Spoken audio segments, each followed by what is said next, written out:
viongozi wetu wa gerezani kuna rushwa wamechukua. Hii sio bure, haiwezekani vitu kama hivi.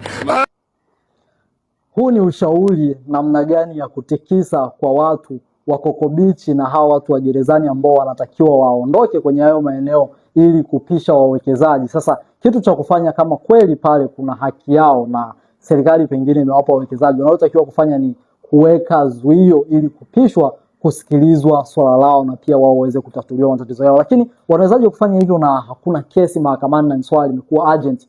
Okay, suluhu iko hapa, namna ya kutikisa ushahidi. Wanaweza kupeleka maleva injunction, kuweka zuio huku wakiondoa yale mahitaji muhimu ya kuwepo kwa zuio. Kumbuke unaweza kuweka zuio tu pale ambapo kuna kesi mahakamani, lakini hapa hamna kesi na hili swala ni urgent, kwamba wasipofanya kwa haraka wataondolewa na haki zao pengine ikawa ngumu kuzipata. Kwa hiyo kitu ambacho watakifanya ni kufanya maleva injunction.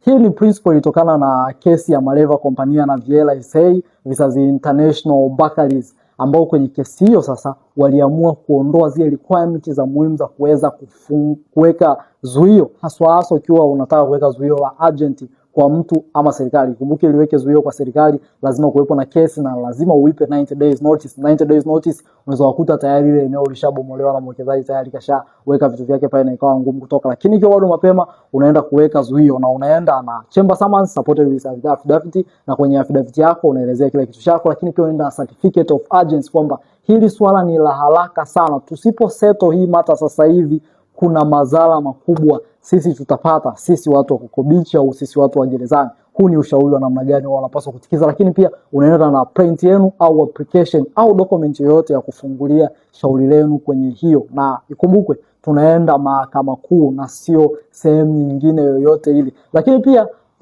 hii Maleva injunction ilizungumziwa kwenye kesi ya Overseas Infrastructure Alliance in bracket India Private Company Limited versus Dawasa and Anaza. Kwa hiyo kitu ambacho nakwambia ni kwamba wanaweza kufanya application kama kweli wanahisi kuna haki yao iko pale, basi wasizungumze tu kwenye media. Tutaendelea kupata maneno, lakini njia ya kuidai haki yao ni kwenda mahakamani na wataipata. Kama ipo haki ya mtu haipotei. So Maleva injunction unaenda na hizo documents, chamber summons about affidavit, certificate of urgency kuonyesha swala na haraka sana, lakini unaenda na document kwa ajili ya kufungua shauri lako. Very urgent, then mahakama kuu itasettle matter. Kumbuke mahakama kuu inaweza ikaamua kuondoa swala fulani ama kuruhusu.